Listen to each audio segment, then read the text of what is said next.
As lists of midfielders and mentors go, these aren't bad ones. He had joined them, but Sean Goss knew he had to beat them if he wanted to make a name for himself at Old Trafford.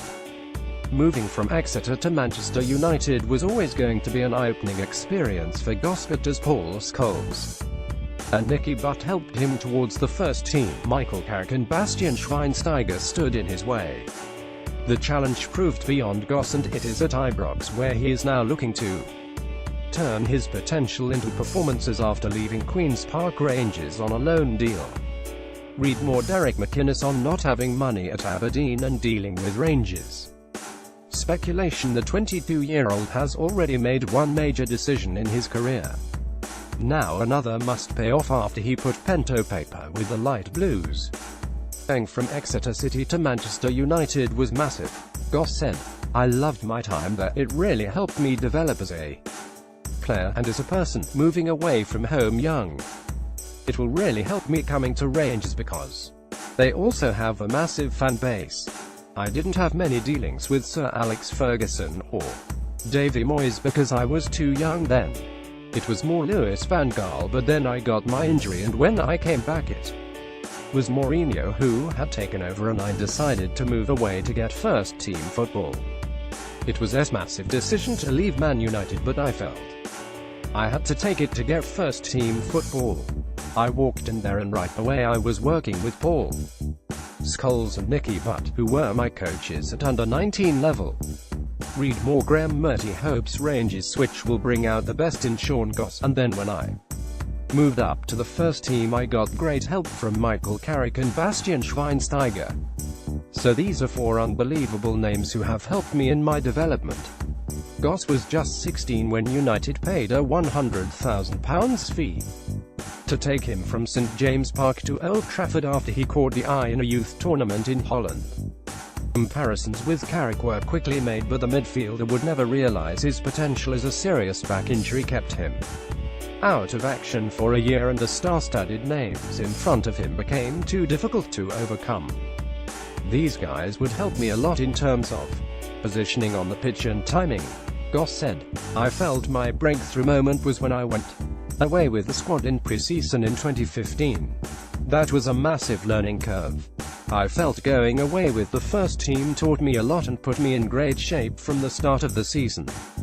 But then around Christmas I picked up my injury, which was really frustrating, especially as I watched a lot of the other lads getting to step up in the second half of the season. I was buzzing for them, but I was unable to enjoy the same experience." The dream never became a reality for Goss in Manchester, but he now has a chance to prove himself in Glasgow as he gets down to business with Rangers. Read more. Derek McInnes on not having money at Aberdeen and dealing with Rangers. Speculation: Boss Murty believes the midfielder has all the attributes required to be a success north of the border, and he could hand him his debut in the Florida Cup match with Atletico Mineiro tonight. Goss has suffered his fair share of setbacks in recent years. Now he hopes to start taking steps forward once again. He said, "I'm delighted to be a Rangers player. When I heard about the opportunity I knew Rangers was the place I wanted to be. I knew quite a bit about the club anyway because it's a massive club and everyone knows all about them in Scotland and England. Being at Rangers feels the same as it did at Man United. I said that to some of the boys. I knew right away I was at a massive club. Coming away to Florida is the perfect way for me to get to know everyone. I knew Jordan Thompson because I used to live with him when we were at Man United. I used to get bangs on the wall every morning, and he'd be signing "We Are the People."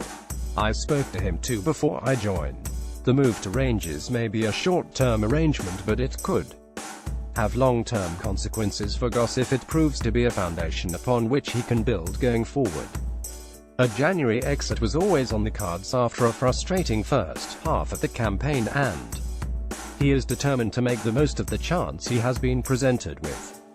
Goss said, "I spoke to Clint Hill when he was at QPR and he gave me a great insight into what it means because he really got immersed in it when he was at Rangers, and that really helped too. When I first came up I didn't realize quite how big it is, but you soon realize. I want to repay Rangers because I really respect the opportunity they have given me. I really want what's best for this club and hopefully I'll get out of it what's best for me. It's been a frustrating season for me so far because I would have liked to have played a lot more games. As soon as the window opened, there was only one thing I needed to do, and that was to go out on loan and get as many games as I can and show people what I can do. QP are happy with the situation because they want me to get more game time, so it's the best move for me and the club.